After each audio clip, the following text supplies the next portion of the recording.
So our third speaker is Dylan Vella. Dylan comes from the Burnett Institute in Melbourne and he's going to present on evaluating hepatitis C treatment engagement and completion amongst clients of a medically supervised injecting room in Melbourne, Australia. Off you go, Dylan. Thanks.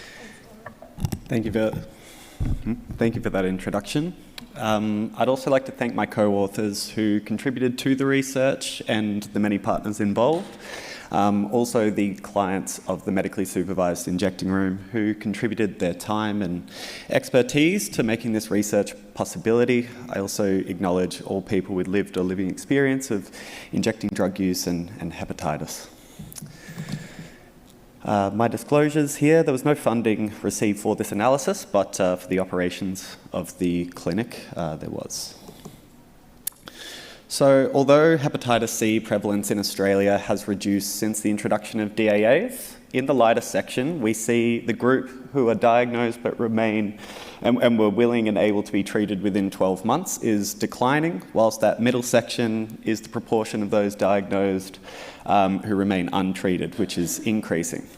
Therefore, we see a growing majority of people who are Hep C positive that require extra support to begin treatment, and engaging this group is paramount to achieving our 2030 elimination targets. It's no wonder when we see the standard care pathway looking like this. It's a bit of a nightmare to read and more so to actually navigate as a patient. Each blue box requiring a separate appointment with a healthcare provider and increasing the potential for attrition across the care continuum. This contributes to the cascade of care, which in Australia's primary care clinic data we can see here is quite severe. So 27% of those diagnosed within these settings actually reach post-treatment testing, and 25% show evidence of cure. So to respond to this, I think we're all aware that integrated care in community settings where people who are most at risk of transmission, infection, is an effective strategy. Also employing multidisciplinary teams, including community health and peer workers, help boost engagement and reduce stigma. Point of care testing, particularly diagnostic, help with rapid turnaround of results and enables timely treatment initiation. This has been applied to in various settings, but we wanted to focus on supervised injecting facilities, which has received little attention for test and treat models in the literature thus far, but are crucial as global interest in these facilities continues to grow. These facilities are highly effective at responding to overdose and preventing transmission of bloodborne viruses due to the work of clinicians and harm reduction specialists who are there. The consistent contact with high-risk population groups seen across the board suggests these facilities are well placed to provide Hep C care to those most in need. Melbourne's Medically Supervised Injecting Room, or MSIR, was established in 2018 and has a high attendance rate of 250 visits per day and roughly 1,100 new client registrations per year. This service previously implemented a standard venipuncture test and treat model, and that's seen in green there. 7% of MSIR clients in this model were tested with high RNA prevalence, and 72% that were diagnosed commenced DAA therapy. Following this, a 2-month pilot followed, implementing point-of-care diagnostic testing led by an on-site hepatologist who was able to immediately prescribe treatment following diagnosis. With high satisfaction and acceptability, testing rates doubled and DAA uptake increased, while time from diagnosis to treatment reduced significantly. But the question of this analysis is, what did treatment engagement look like amongst the Hep C diagnosed individuals when a real-world continuation model led by nurses and harm reduction practitioners was implemented? So the aims of the study were to measure participation along the care cascade in a novel test and treat model within the MSIR, including diagnosis, treatment initiation, and post-treatment testing. It was to assess rates of treatment success, including post-treatment outcomes and sustained virological response, or SVR rates, and finally to evaluate factors associated with both treatment initiation and cascade completion. This was a cohort evaluation over 37 months and includes results from both the pilot phase and data captured in the continuation model. GeneXpert RNA viral load testing via capillary sample was utilised across both phases. This is the floor plan of the MSIR with clients moving across 3 main zones. That's entry, injecting and aftercare, with the Hep C clinic in a clinic room off the aftercare zone. Recruitment could occur across all of those zones, including the consulting area there in red. And following approach and consent, a participant would complete a baseline questionnaire and point-of-care RNA test, and a full blood-borne virus screening and liver health screening was encouraged. Results were provided to the client either on the phone or in person, and DAA prescriptions were written by a hepatologist either on-site in phase 1 or remotely in phase 2. Following medication courier at no cost to client, DAA dispensing was offered on-site at the MSIR in daily, weekly or monthly instalments depending on preference, and post-treatment testing was offered, post-treatment tested was offered via point-of-care methods. Reimbursements in the form of a voucher were provided across various checkpoints, and we believe was crucial to participation. So for this analysis, we had to use only baseline data, although participants could conduct testing as many times as they wanted. So we used the demographics, risk factors, health and Hep C history from that baseline visit, and their first treatment of diagnosed individuals was used for analysis and no retreatments. Therefore, we simplified the definition to cascade completion to include the completion of final stage testing, regardless of the result, and we conducted 2 logistic regressions to determine factors related to treatment initiation and the completion of the care cascade. All right, so moving on to results. We had 1,157 clients tested with a frequency of test ranging from 1 to 6 per participant. 1/4 of those tested were diagnosed with Hep C, forming our analysis group, with positive screening ranging from 1 to 5 per participant. Here we can see a high proportional representation of Aboriginal and Torres Strait Islander peoples, and for those who aren't from Australia, they make up 2% of the general population, and here they made 22% of our population. The unstably housed and previously incarcerated individuals, with 1/3 of those released within the last 12 months. Almost half were daily or almost daily injectors, and opioids being the most commonly injected drug within the past 6 months. 3/4 had experience with Hep C infection, and 37% had received treatment in the past. 52% were aware of their Hep C infection at baseline, but were not receiving treatment, which is related to those that need extra support, as we discussed earlier. And of the 291 diagnosed, 83% initiated DAA therapy, and 52% of those conducted end-of-treatment testing. For the 27 who had a persistent infection at end of treatment, they were considered to have their cascade completed in our analysis because they required retreatment.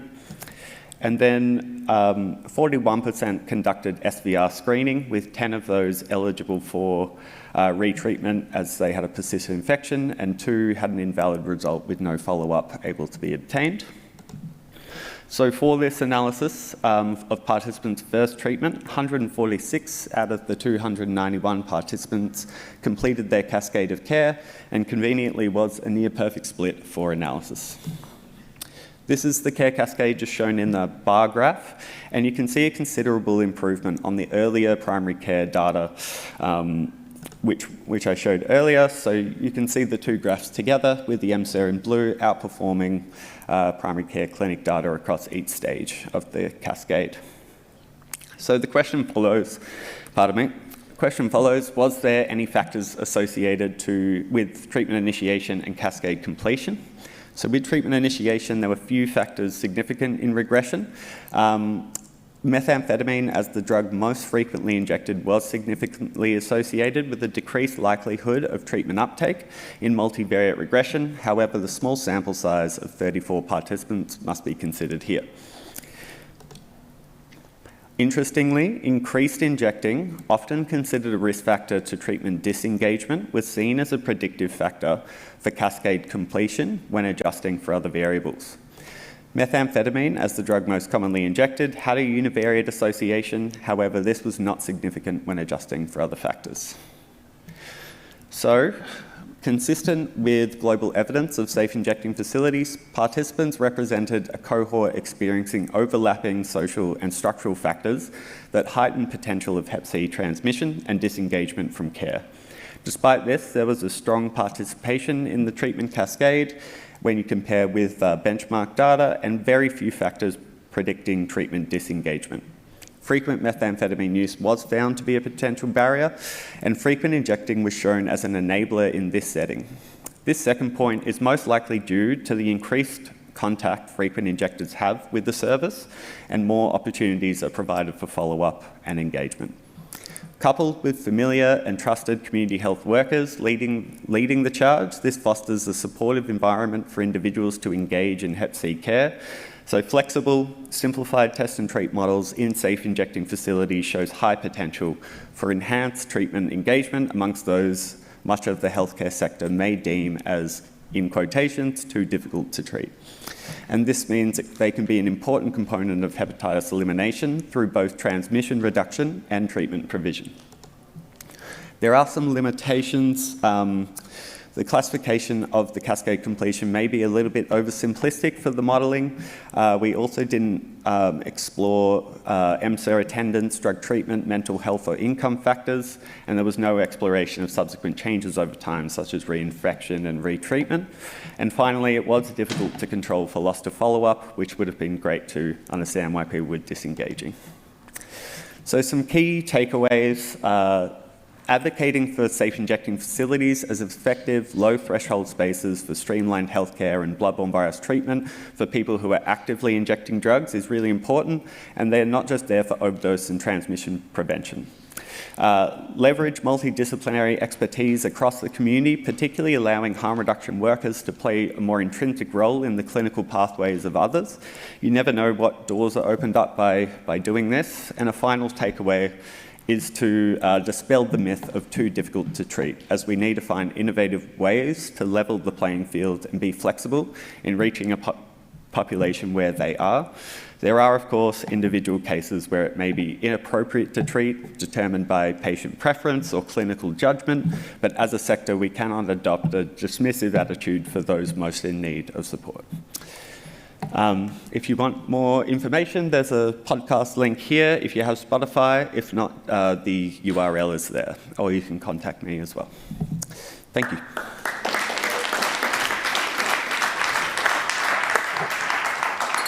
Thank you, Dylan. That was a brilliant presentation. I must say how jealous I am of your safe injecting facility, and the fact that it's actually architecturally beautiful, it's self-designed, it's not just tucked away in a shed somewhere where we want to ignore it. You're proud of your injecting facility. Fantastic.